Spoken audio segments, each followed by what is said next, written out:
New Super Mario Bros. U, the new Mario game for the Wii U, and this is going to be my Let's Play for it.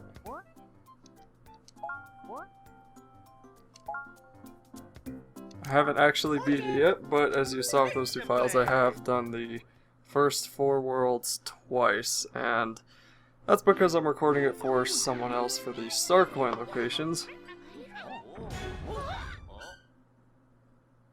But I also didn't want this game to feel like work when I was beating it. Because recording how I'm doing it is I'm playing a level, finding all the star coins, and I record it right after. And it's a little bit annoying having to replay the level, every single level twice.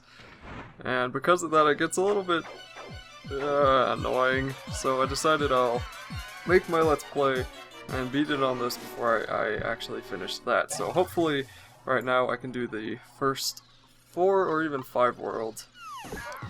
And there will probably only be 8 minutes. I mean not 8 minutes, 8 videos in this entire Let's Play. And I'm not going to bother finding all of the star coins because you can just look for a guide for that. And they really aren't too difficult to find in this game. I was kind of surprised. Usually I have to look up guides myself to help me through it, but for this one I've been able to get most of them without looking up anything. So besides this being on the Wii U, the biggest change for this game is that it's in HD, the first Mario game ever to be HD, besides maybe Super Mario Galaxy, but that was never released, because obviously the Wii couldn't display HD. And everything else is pretty much the same, except there are a lot of cool new additions. It looks amazing, it sounds amazing, and if you have a Wii U, this game is so worth getting. The only thing I was a little bit disappointed with is that it doesn't really use the Wii U game controller with the screen on it, the GamePad, just because on single player it doesn't really use it that much. If you're playing with someone else, or the challenge modes even, I think, then it does use it. But still not as much as something like Nintendo Land. So here's a squirrel suit. It's one of the new ones. And the point of it is to help you get that star coin, not completely miss it. And you can go up like that. Now for those of you, maybe there's not too many of you, but for those of you who have seen my Let's Play of new Super Mario Bros. Wii, I'm hoping this won't be as painstaking to watch as that one was, just because in this one I should have a better idea of what I'm doing, especially for the first 4 worlds.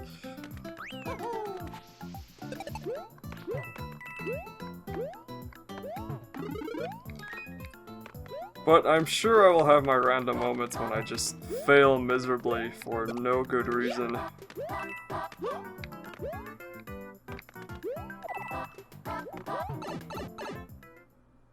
And when this game came out, I was a little bit, I don't know, not really annoyed, but I wasn't happy, I guess you could say. I wasn't really happy about this game coming out because Super Mario Bros. 2, what is it? Yeah, New Super Mario Bros. 2 for the 3DS just came out. And I really don't know why they even released that one, because Mario 3D Land came out earlier in the same year. And 3 Mario games in 1 year, that really seems like a lot, even for Nintendo. And because of that, I wouldn't have minded as much if they weren't the same, but I guess you can't release 3 games and have 2 of them not be the same for Mario. But I did kind of wish this one would have been a little bit like 3D Land for the 3DS instead of the original Super Mario ones. Because as fun as the original Super Mario ones are, as fun as those styles are, so you really can't beat the classic side-scrolling, get to the end, defeat the boss, and whatever else they have. You can't beat that, but to have it every game when Nintendo has given us something like Super Mario Galaxy or 3D Land, then it just kind of makes you wish they'd give you more of the Galaxy one, if you like that kind. I know some people don't. But I think 3D Land did a really good job mixing the 2D side-scrolling and the 3D part of it. Especially how they added time.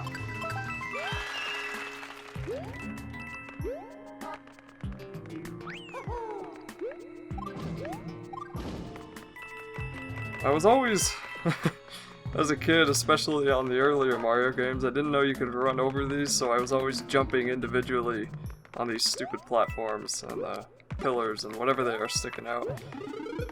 I always thought it was weird how Mario was able to just walk over one block of space without falling. And this Let's Play will not be particularly, how to put it, maybe exciting as compared to what it could be. Right now, normally I would get my brother to play, but he doesn't feel like it right now. And because of that, it's not going to be as fun, I guess you could say, even for me, because it is a lot of fun playing with someone else.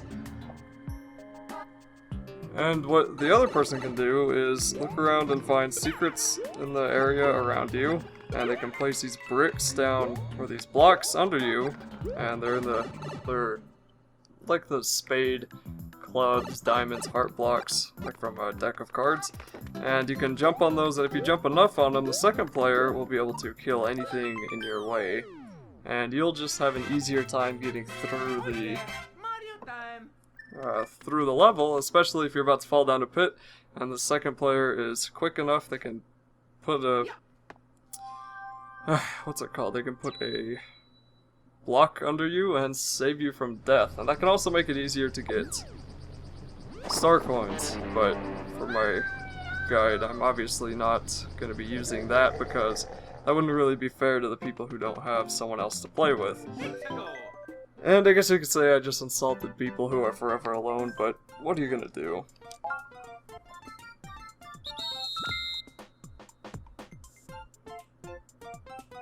Heck, even if you're not forever alone, you might not have anyone to play with you, because no one will want to play Mario. So these mushroom houses are not as fun as in the other games, I think. They're actually a little bit stupid. And right now I'm actually playing this on the GamePad. I'm not playing on the TV just because it's a heck of a lot easier playing on the GamePad like a handheld. And as far as I know, the GamePad is still in HD. And the GamePad itself sounds great. And I was really surprised at how well Nintendo actually made the Wii U. And I was actually playing Little Inferno, and man, that is a creepy game. And I think I'll make videos of that later.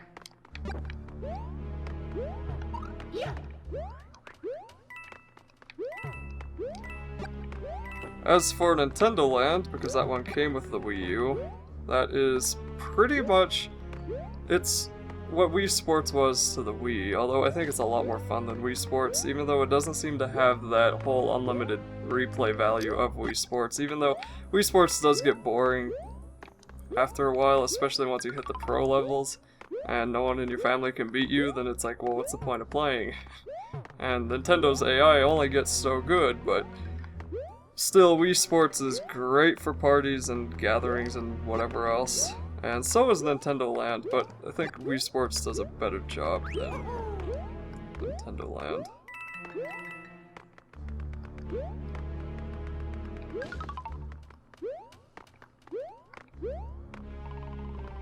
You know, what I think most of my Let's Plays, I think maybe the fun part of them is me screaming out in ouch, ouch, ouch. Okay.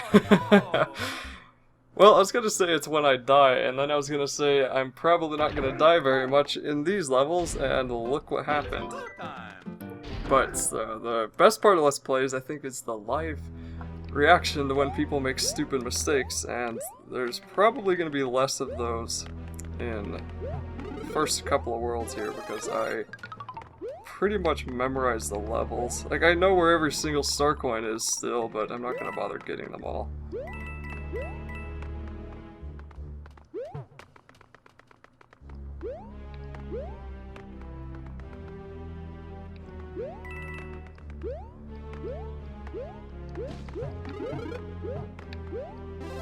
So as for the new items, as far as I know, they only added the squirrel suits, but there's also no penguin suit or the propeller cap or some of the ones like those, but they do have the ice fire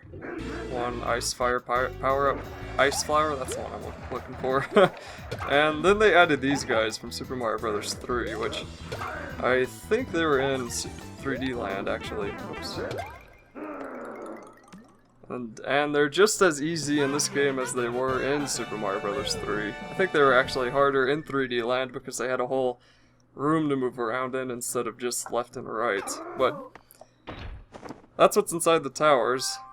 I did like how they added those Triceratops monsters in from Super Mario World in Super Mario... New Super Mario Bros. 2. Man, so many Mario games. Okay, so that's just Miiverse, which Miiverse is actually really cool. I like it.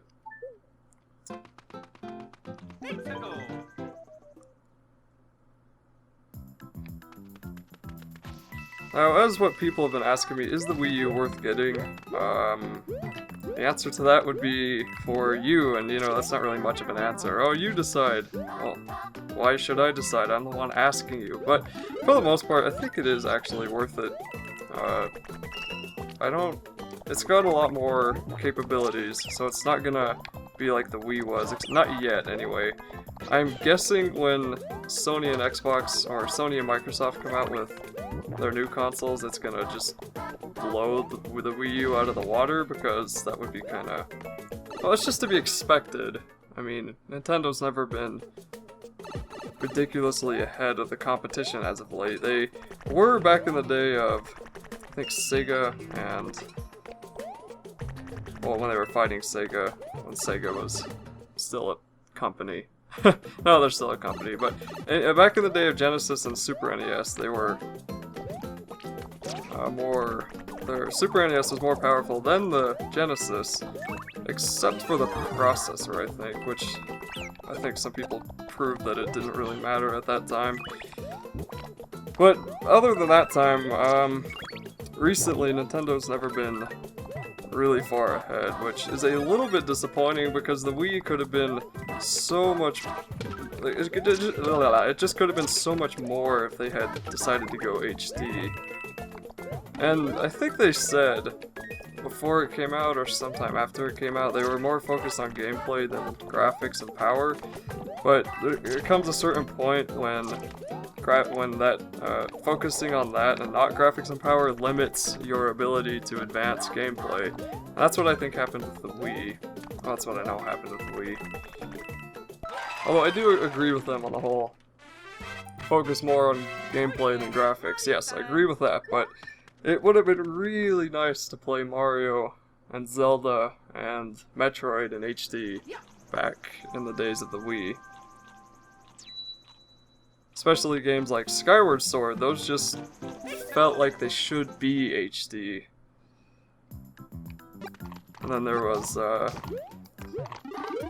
what's it called? Monster Hunter. That one felt like it could have been HD, and that one just would have been better if it was in a more powerful system. Except I could never actually finish that. I don't think you can finish Monster Hunter exactly, but I could never get past the beginning parts because for some reason the text was unreadable. I don't know if it was my TV or the signal or what, but the text on that game I could not read a single letter.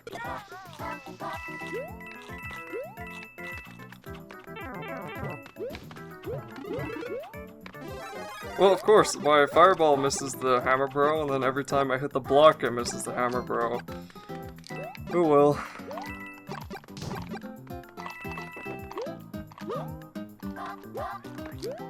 So again, nothing particularly exciting about the beginning of this, just because this is... Why did I jump there? This is the first level, and... Whoops.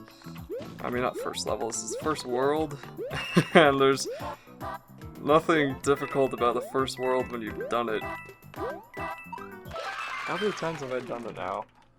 I think at least 4.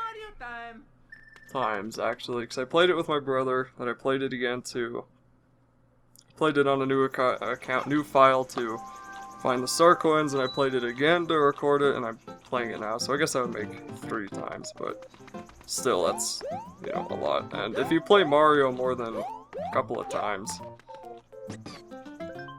for some of the levels, you just get so good at them, you can just rush through them like they're nothing. So another addition are these baby Yoshis that are scattered around the world. And so they have multiple abilities. What I've run into... No, don't run away. Okay. Oh. Huh. Anyway. They have multiple abilities. This one can puff up like a balloon and float you around. Another one can light up. I love squishing those things. What are they? It's like the pumpkin Goombas or something. They look at you like, really? Why'd you do that? Really? It's just funny. Anyway, this Yoshi's a balloon. There's one that can light up caves, and there's one that spits bubbles out, and anything the bubble touches gets encased in it. Like enemies, those get encased in the bubbles and they turn into coins. I think even items might get put in the bubble. You don't, obviously. You can jump on the bubbles, which is a little bit annoying or a little bit useful depending on the time that it happens. Okay. Do I get it, or do I not? I think I do. Yes, I do. Okay. I don't know if this guy actually has a limit. Let's see.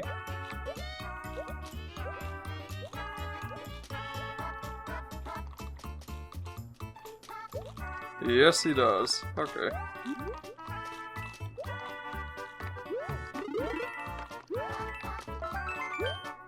And these baby Yoshis can also eat other things that aren't giant. And the ones you find in the overworld, they follow you around until you lose them, but you can get some of them only inside the actual levels, and like any other thing you get besides power-ups, those stay in the level. And yes, Yoshi is back. Excuse me, I need to drink water or something soon. I've been talking all day. Okay, Acorn Plains Castle. I also thought it was interesting how they started naming the levels and the worlds here.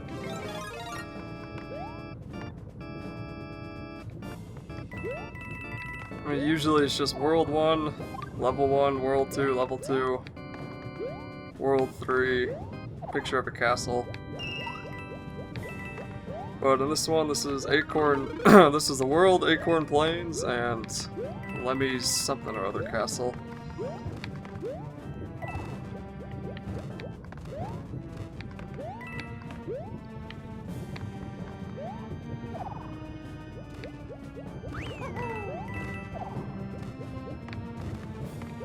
This part is really weird.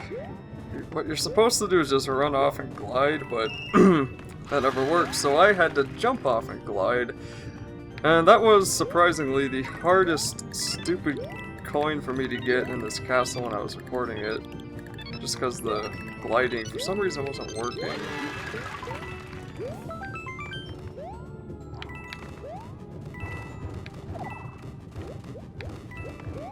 And there's another one in that pipe if you're so interested.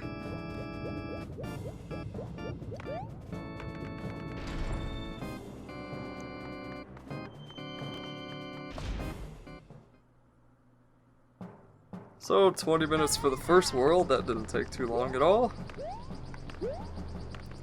I think it was really cool how they did this for the bosses of the worlds. Except I wish they had a short part on their ship instead of going straight to the boss.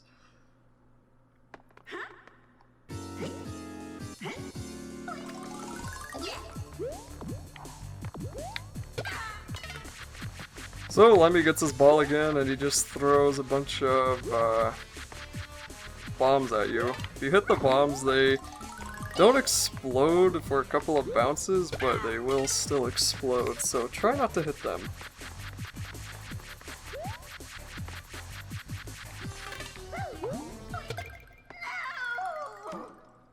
And this definitely isn't the most difficult Mario game out there.